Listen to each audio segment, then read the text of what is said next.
Саламатсыздарбы? Бүгін 7 каналдың оғысында 7 күн программабыз өтіп баратқан аптаның жиынтықтарын шығара тұрған программа. Бүгін біздің қонақ Сулайман Қайыпов, профессор, тарихчы, этнограф, фольклорист деп айтсақ болады, оқымышты. Біздің өтіп баратқан аптадағы жаңалықтарды мен 3 топқа бөліп алдым, бір 10-10 қылып. Бірінші тобына мыналарды киргизсе болады қой.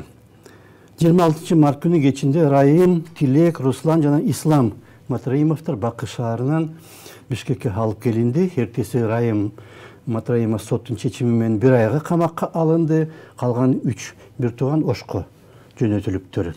Анын алдында УКМК Бишкекте Азербайжандын 5 жаранын кармаган. Алар ошо Матраев менен байланышы бар деп, анан Кыргызстан жетекчилерине кол салуу уюштурууга аракеттенген деп аларды күнөөлөп, аларды кармаган. Бишкекке ушул аптада Дүйнөлүк банктын өкүлчүлүгү келип кетти. Алар менен Акылбек Жапаров жолукту. Камарата бир кесим куруу боюнча сүйлөшүү болуптур. Мүмкүн Дүйнөлүк банк ал курулушка $500 миллион бөлүп берет деп айтылып жатат. Ошол эле Камарата бир маселесин Акылбек Жапаров Азия өнүктүрүү банкынын Бишкектеги өкүлү Джен Ву деген жигит менен жолугуптур кечээ күнү. Алар дагы ошо Камарата бир кесим куруу маселесин талкуулаптыр. Дүйнөлүк банктын жардамы менен Бишкектеги кардио борборго бир топ жаңы аспаптар алыныптыр. $500 миллион жаңы аспаптар алынып атат. Жанагы сойбой эле жүрөккө операция жасай турган кан тамыр аркылуу киргизген бир топ жетишкендикте. Акылбек Жапаров калдыктарды иштетип, жылуулук дагы анан электр энергиясын дагы чыгара турган станция курууга ошонун ордуна барып капсула салды. Ал суткасына 1000 тонна калдык иштетип, кубаттуулугу 20 мегаватт болот деп айтылып атат. Бишкекте кыз-келиндер арасында хоккей боюнча Азия чемпионаты болуп өттү. Андан тышкары Бишкекте начар уккандар арасында сурда тайквондо деп коет экен. Тайквондонун ушул түрү сурда тайквондо боюнча мелдеш болуп өттү. Кечээ күнү аяктады. Анда 1 алтын кыргыз жигиттери, кыздары 1 алтын, дагы бир нече күмүш жана коло медаль алыптыр. Ушул жаңылыктардын ичинен эң негизгиси деп эмнени айталы? Жанагы камоолор боюнча го, Матраимовтордон. Эми бул Нарын мырза сиздин азыркы башынан аягына санап берген окуяларыңыздын өзү эле Кыргызстанда дүйнөнүн бир өлкөсү катары толук кандуу турмуш агып аткандыгын, экономикалык жагын аласызбы, спорт жагын аласызбы, маданият жагын аласызбы, иши кылып турмуш ушул толук бардык тармактарында кыймылдап жаткандыгын далил экен. Анан сиз айтып жатасыз, бул Матраимовтордун Бакудан алынып келиниши туура ал элдин бардыгынын оозунда азыр ушул маселе болуп атат. Ар ким ар кандай ойлорду айтып жатат. Эми муну менин оюмча бул муну көп айта берип, анан ар ким ар кандай ойлорду айта берсе туура болбойт го деп ойлойм. Себеби мына мыйзамды сыйлаган, мыйзамдын жыйынтыгына ишенген калкты тарбиялашыбыз керек да биздин. Ошондой болгондо бул азыр туура кармалды. Кыргызстанда коррупция менен күрөшүү процессинин бир көрүнүшү деп эсептеш керек. Муну жөнөкөй көрүнүш эмес, абдан маанилүү көрүнүш деп эсептеш керек. Бирок биз баары бир соттун чечимин күтүшүбүз керек. Мына азыр эми тергөө жүрөт. Тергөөдө дагы эмнелер ачылат? Биздин оюбузга келбеген нерселер ачылат да. Себеби мүмкүн биз көчөдөгү эле киши адис болбогондон кийин ошол тармакта иштеген адистер бар. Мамлекеттин өзүнүн кызматтары бар, ошону тергей турган. Алардан озуп кетип эле биз эле бирдеме дей берсек, бул өзү негизи жакшы болбой калат. Негизи адамдар ошол тергөөнү, жыйынтыгын андан кийин сотко берилет, соттун чечимдерин күтүш керек деп ойлойм да. Бул жерде эки нерсени сөзсүз айтып кетиш керек го деп ойлойм. Мен өзүм ошону айтышым керек деп эсептейм. Биринчиден, бул кара сууда туулган мындай чыпалактай болгон кара бала экен. Бир кезде. Анан ошону ушундай акыбалга жеткирип жиберген кимдер эле? ошол кездеги бийликтин башындагы адамдар болчу. Мунун мындай аткаруу дисциплинасы жакшы окшойт. Тил алчаак окшойт. Айтканын убагында аткарган жигит окшойт. Иши кылып, мен билбейм, бирок ошол сапаттарынан улам, буга улам иш тапшырып отурушуп, анан кийин учка чыгарып жиберген да. Муну ар бир бийлик өзүнө ушундай Матраимовдордун ушул сыяктуу фигураларды тарбиялап алат да. Эң коркунучтуу жери ушул. Керек да. Бийлик үчүн керек адамдар. Акаевдин убагында деле кошелек деген бар болчу. Мен Анатолий Лемешенко деген биз академияда бир иштегенбиз. Мен досум эле. Анан ошол сүйлөшүп калганда абдан айтчу да, ал өзү таза ушундай кыргызга кызмат кылсам дегенде ичкен ашын жерге койгон мыкты жигит болчу. Анан айтчу эле, ушундай болуп атат, кантем деп калар эле да. Ошондо демек ошол кезде эле ушундай эми Матраевдин аты менен атабасак деле болот. Ушундай бир модель, адамдын ушундай бир моделин жаратуу ошол кезде башталган да. Жаралган. Анан анын атын кошелек деп коюшу, ошону пайдаланып жүрүшкөн. Бирок ал убактысы келгенде таштап коюп туруп, эч нерсеге катышпай, өзүнүн жанын багып кетти окшойт, билинбей калды. Анан кийинки эле модель, ошол эле модельди кайра кайталады да. Кайталады, андан кийин анан биринен бирине өтүп, көбөйүп кетти. Ал эмес Матраимовду бири-биринен кызганган бийлик ээлери болду.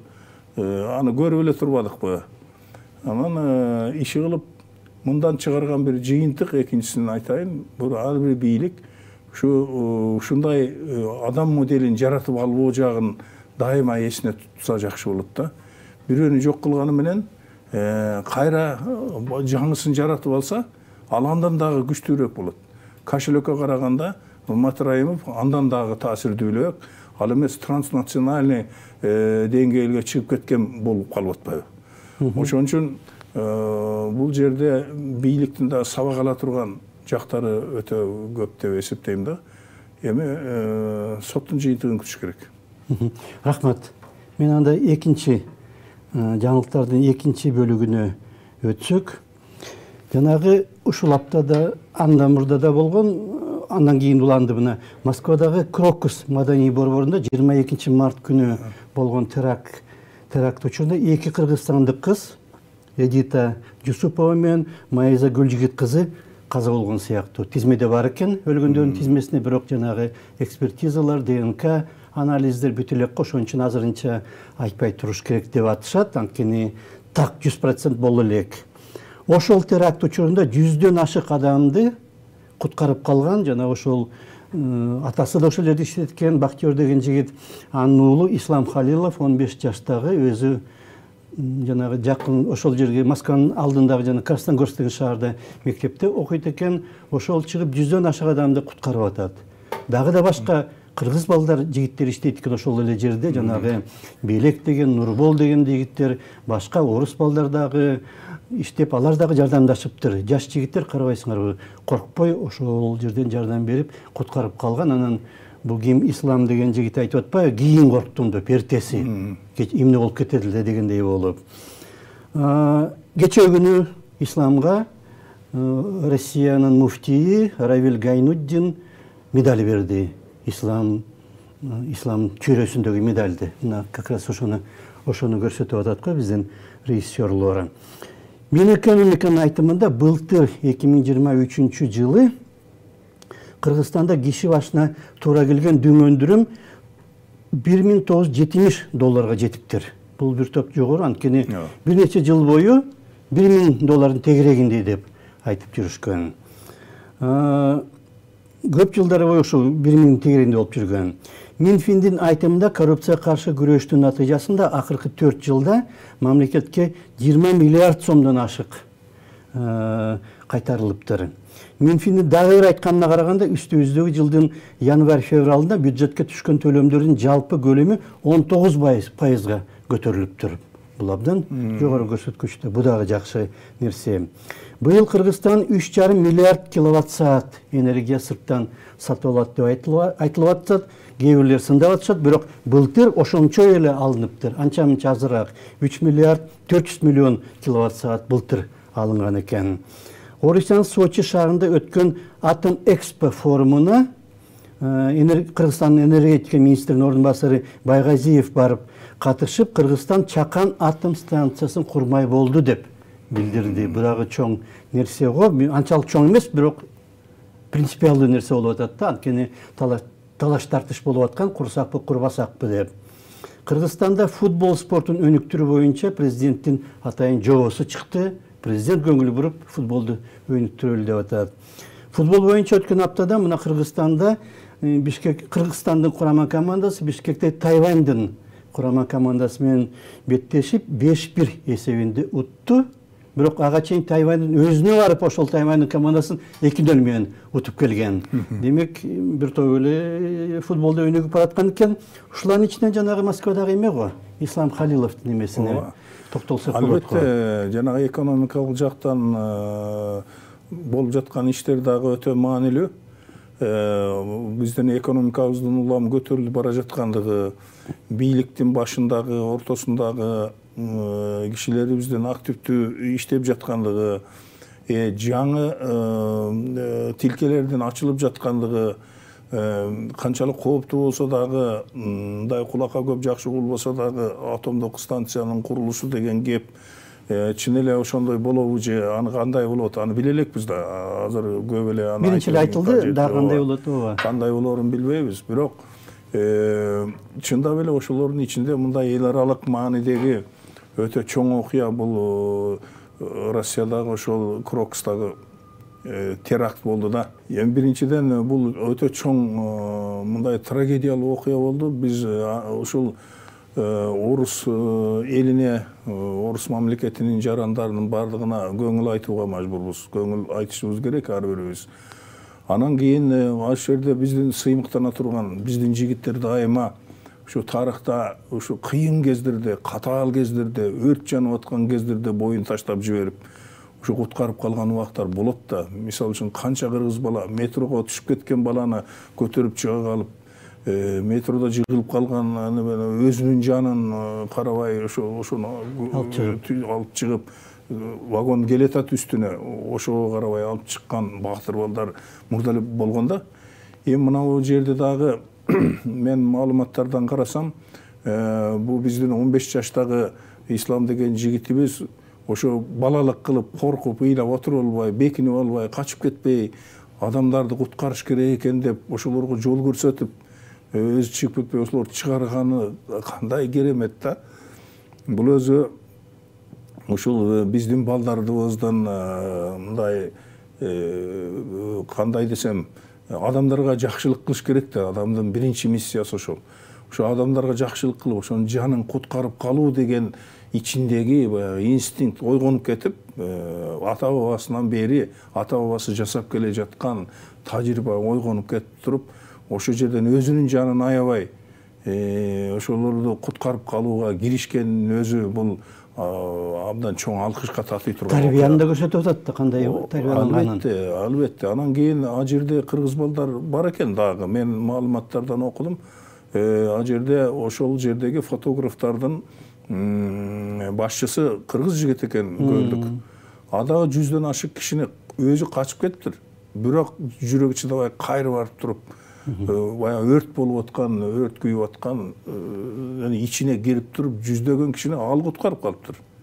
Эми булардын өзү биз баягы биздин улут катары, адам катары келечегибиз бар экендигин көрсөтөт. Себеби биз кишиге жакшылык кылууну, адамдын жанын сактап калууну унуткан жокпуз. Ушул татаал заманда, ушул кылымда биз ошону дагы эле ошол идеалды тутуп, керек болсо, керек болгон убакта күтүүсүздөн болгон кезде ошону ишке ашырып, адамдардын жанын алып калуу жасап жатыптырбыз да. Дагы балдар бар экен, Кыргызстандан балдар бар экен. Ошолордун баардыгы өзүнүн жанын аябай кирип, ошо 100дөгөн адамдарды куткарып калыш оңой ишпи? Мен албетте ислам уулубуздун алып аткан сыйлыктары менен куттуктайм. Кудай узун өмүр берсин. Ушул мүнөзүнөн тайбай, ушул элге, журтка, жалпы адамзатка кыла турган жакшылыктарын узун өмүрлүү болуп жашай берсин дейт элем. Жанагы теракт өзү дагы бир табышмактуу болуп атат, ар башка версиялар айтылып атат. Бул кийин кесепети бир топ болушу мүмкүн мына. Эми теракт тууралуу айта турган болсок, кийинки чыгып аткан маалыматтарда терактты жасагандар башка. Ал эми жанагы Орто Азиялык 4 жигит, 4 киши, алар жөн эле ошол колдонуп арабага чегилген ат сыяктуу эле колдонулган адамдар алар. Катышкан, мүмкүн аларды атайын катыштырып, анан кийин салып берген. Ошондой да тил билбейт, эчтеме билбейт. Ошолорду эми экономикалык жактан өнүккөн болсо, Орто Азия өлкөлөрүнүн бардыгы бирдей өнүгүп, ынтымак жашаган болсо, бири-бирин колдогон болсо, биздин Орто Азиянын адамдары ошентип кайсы бир 500 000 рубльге мажбур болуп, анан кийин адам өлтүргөнгө кирбейт эле да. Ошон үчүн бул жерде көп мындай моралдык, этикалык чоң маселелер бар да, укуктуктан башка дагы. Ошон үчүн алар жумшалган, мындай кол алдында аткарган мындай буйрукту гана аткарган кишилер, ал эми пландагандар, анын үстүндө тургандар сөзсүз башка да. Жана орусча айтат эмеспи? Расходный материал деп. Ошондой. Коротула турган бир зат деген сыяктуу да. Ошондой. Мен мисалы үчүн адам катары ала турган болсок, ошол 4 кишинин маданиятынын деңгээлин карап отуруп, абдан таң калдым да. Биз Орто Азия деген бейиштей жерге татыктуу жашоо куруп бере албай жаткан экен биздин система деп ошону ойлодум. 3-чү топко өтсөк, жаңылыктардын 3-чү тобуна мен мындайларды жазып алдым. Билим берүү министри Кендирбаева бала бакчалар акырындык менен толугу менен кыргыз тилине өткөрүлөт деп билдирди. Эми дароо бир күндө, бир айда эмес го, бирок багыт ошол жакка болуп атат. Аны менен кошо мектептерди 12 жылдык окуу тартиби киргизиле баштады. Жана жаңы окуу жылында, мына 1-сентябрдан баштала тургандан, жарым жыл 1-класста окуй тургандар 1-класста окуйт экен, а 1-январдан тартып 2-класска которулуп кетет экен. Бир кызык нерсе, ыкма, билбейм кандай болуп ишке ашырылат. Кыргызстан менен Тажикстан өкүлдөрү Баткенде жолугуп, дагы 28 чакырым чек араны тактады. Бу дагы жакшы көрүнүш го. Бишкекке америкалык сенатор Стив Дейнс келип, президент Садыр Жапаров менен жолугуп кетти. Ош прокуратурасы Ош шаардык сотуна каршы кылмыш ишин ачыптыр. Сотко каршы кылмыш иши ачылып жатат. Анткени мурда бүткөн сот иштерин алар сот аткаруучуларга бербей коюптур. Кандайдыр бир кызыкчылыкты көздөгөндөй болуп. Кыргызстан жаңы аэробус сатып алды. Жылдын аягына чейин дагы бир аэробус алабыз деп атат. Буга чейин жанагы эски Ту 154 беле же Ил-62 беле ушундайлар менен учуп жүрчү президенттер. Аргасыздан кийин жанагы жеке менчик бир самолеттерди колдоно баштабады, учактарды. Бекет Кейжи деген сайт иштей баштады дейт. Ал жакка жанагы шаарлар ортосундагы Бишкек Ош же Бишкек Чолпон аталарды интернеттен сатып алса болот экен билетти. Атыңды жазып, акчасын интернет аркылуу которуп салсаң, сага эмеден ошентип жаткан адамга электрондук почта менен билет келет экен. Кагаздын иштеменин кереги жок, ошол эмени барып көрсөтүп, автобуска кийин түшүп кетебиз. Бу дагы жетишкендик деп ойлоймун. Кечээ күнү Бишкекте жаш киночулардын Үмүт деген фестивалы башталды. Эртең аяктайт экен. 3 күн болот экен. Бекеш Абдылдаевдин урматына арналган экен ушул быйылкы фестиваль. Саламаттык сактоо министри депутат Коргонбай уулун сотко берип атат, Мейшеналиев. Анткени ал жанагы кандай деп атады, кылмышкерлерди эметип жүргөн деп, дарылап жүргөн, операция кылып жүргөн деп. Бирок министр айтып атат, дарыгердин ошондой экен милдети. Кылмышкерби, баатырбы же башка адамбы, чет өлкөлүкпү, кыргызстандыкпы, баарына жардам бериш керек дарыгерлер, хирургтар деп. Ушулардын ичинен сизге жакыныраак жана билим берүү тармагыга. Ооба. Эми акыркыдан баштайын мен. Мейли. Мисалы үчүн бул дарылоо милдетине калганда Гиппократка берилген ант бар да. Ооба. Мисалы үчүн мынау 45-жылкы согушта деле талаада немистин солдаттары жарадар болуп жатса, советтик врачтар ошолорду алып келип дарылап туруп, сакайтып, анан кийин трибуналга берген да, өткөрүп берген. Себеби врачтын милдети адамдын өмүрүн сактоо. Ким ал? Кандай неме? Ага карабаш керек да. Эми бул алардын өзүнүн профессионалдык милдети ошондой эмеспи? Анан чын эле мынау билим берүү жагынан болуп аткан сөздөрдүн бардыгы, өзгөрүүлөрдүн бардыгы көңүл бурарлык. Айрыкча азыркы министрибиз доктор Күлайым келгенден кийин бир топ жаңы нерселер болуп жатат, муну айтыш керек. Биз билим берүү илим системасында иштегенден кийин билим берүү министрлигинин министри которула бергенинен коркуп калганбыз да. Улам эле жаңы бирдеме болуп кетет. Анан мынау жанагы 12 жылдык деген маселе.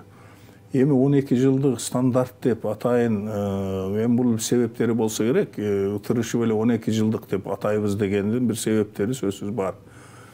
Бирок 12 жылдык дегенде анын ичин толтуруш керек. 12 жылдын ичин толтуруш керек. Ал 12 жыл бою мектепке бала барып келе берсе жөн эле, ал зеригип кетет.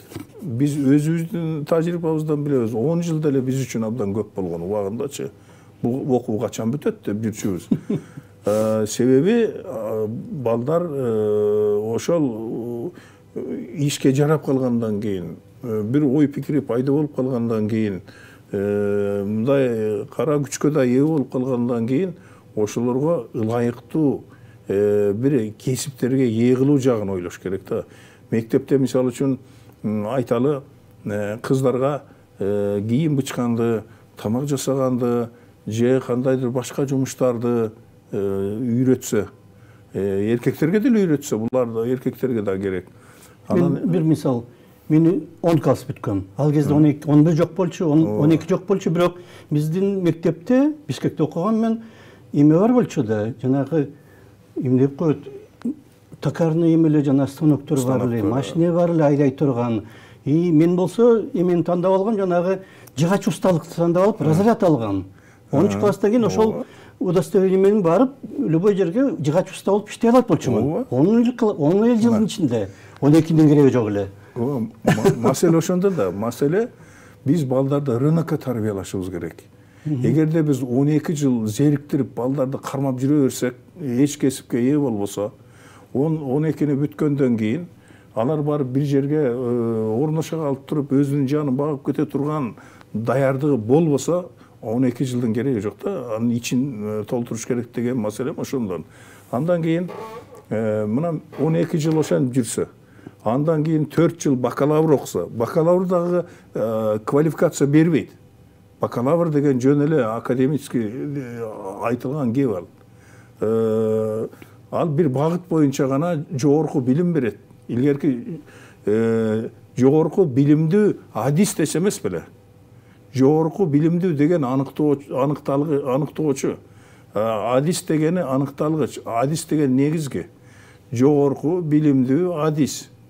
Ошол азыр болсо жогорку билимдүү болот, бирок адис болбой жатпайбы? Квалификация албай жатат. Адистикти качан аласың десең, магистратурада дейт. Эгерде бир курста 100 бала бүткөн болсо, анын 3-4 магистратурада өтөт, калганы өтпөй калат. Анан эмне кылат? Адистиги жок болсо, бир ишти жасай албаса, практически бир иш кыла албаса, ал эмнеге жарайт? Анан баш айланып жүрүп анан кийин миграция болуп, чет өлкөлөргө кетет, дагы бирдеме болот.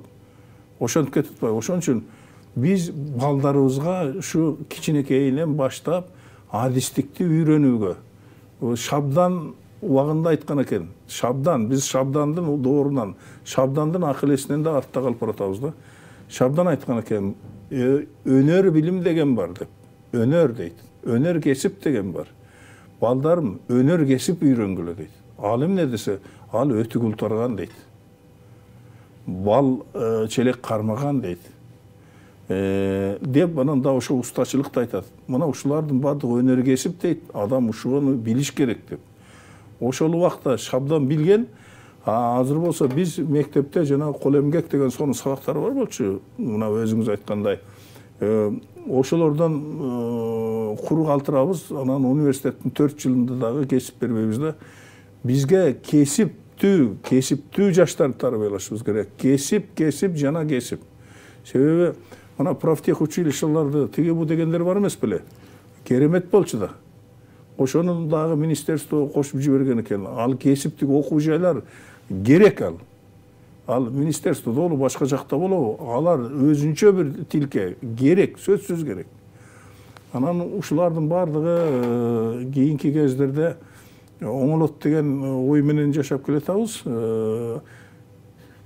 Кесипсиздиктен Кудай сактасын да, адам кесипсиз болсо кантип оокат кылат?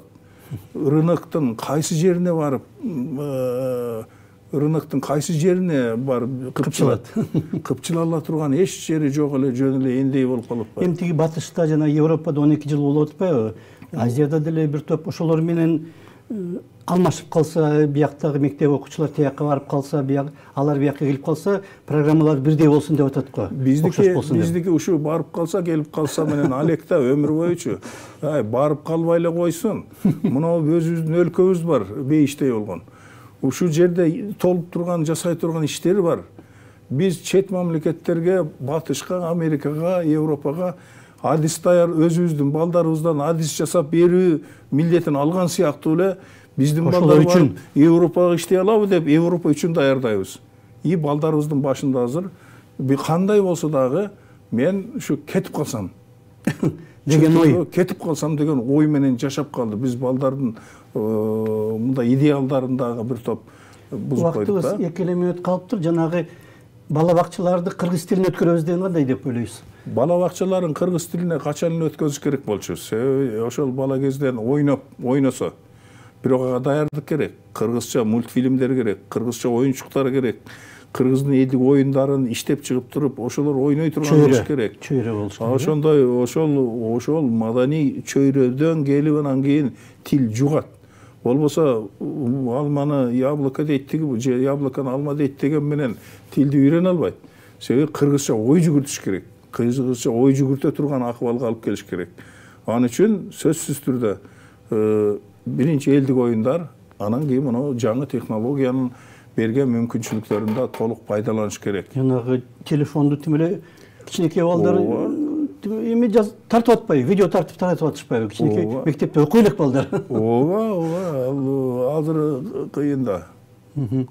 Убактыбыз да аяктап калыптыр. Бул чын эле баягы илгертен эле өткөрүш керек болчу.